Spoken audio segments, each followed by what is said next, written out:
All right, so let's first just address this. Yes, I did a thing. And it might be confusing because I do have a video that I plan on editing and posting that I recorded a couple of days ago. So, but this is going up today. So we just gonna go ahead and address that I cut my hair. Okay? All right. Now, to why I really started this recording. I had some baby chicks in the house, and normally they would brood in like the garage at my previous location, but I don't have a garage here. And so they were in the house and they were starting to stink. So I typically wouldn't put them outside at this size, not because I was worried, like it's warm enough for them to be outside. So that wasn't the issue, but I don't have the setup that I used to have.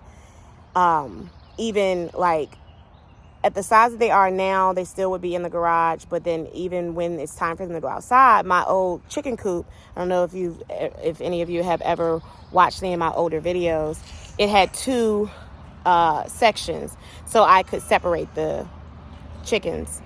But the right now, the coop that I have does not have that. So I had to come up with another solution. And I thought I would share because there may be some people who are in the same situation. And this was actually not my original plan. It just so happened that I'm on a budget this week. And I was trying to figure out what I could do. And I just started looking for, I was actually looking for something different to put them in, and this kennel popped up, and I said, oh, that might work. So I'm going to show you what I did. Okay, so we're walking up to the chicken area.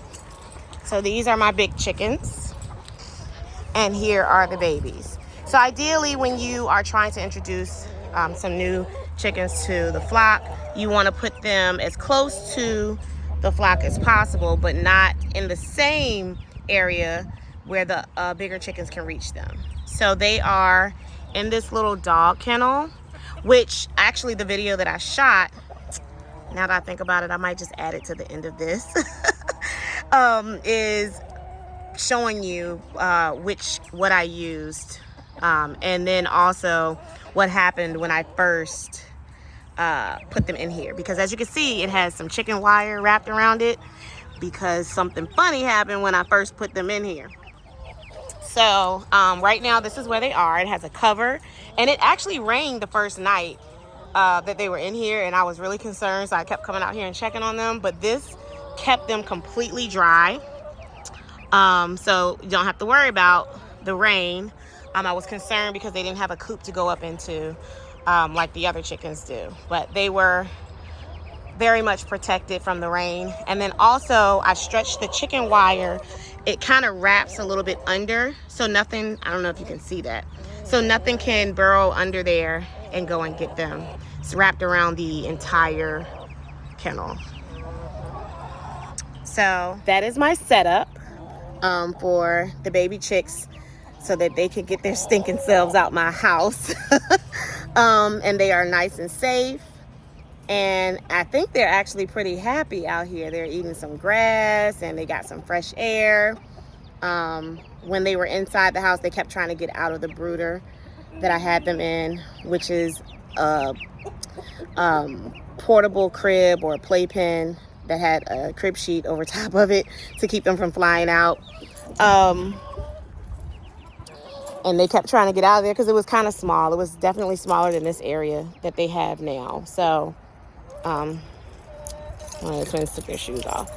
So that's it. I just wanted to kind of show you my setup here in case anyone was ever having this issue as well, where you don't have like a separate coop and you needed to take your babies outside as they get to a certain size and kind of introduce. So they'll stay in there. And then by the time they can go in there, these will probably have no interest in them. They'll probably still, go up to them and try to introduce themselves.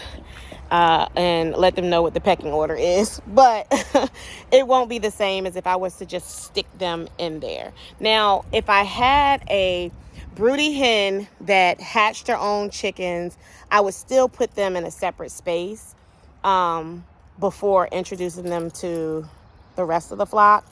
But it would just be a little bit different than this. Right here, they don't have a mama hen taking care of them because they hatched in incubators. So anyways, thanks again for checking on us here at Royal Roots Homestead. And until next time, be blessed.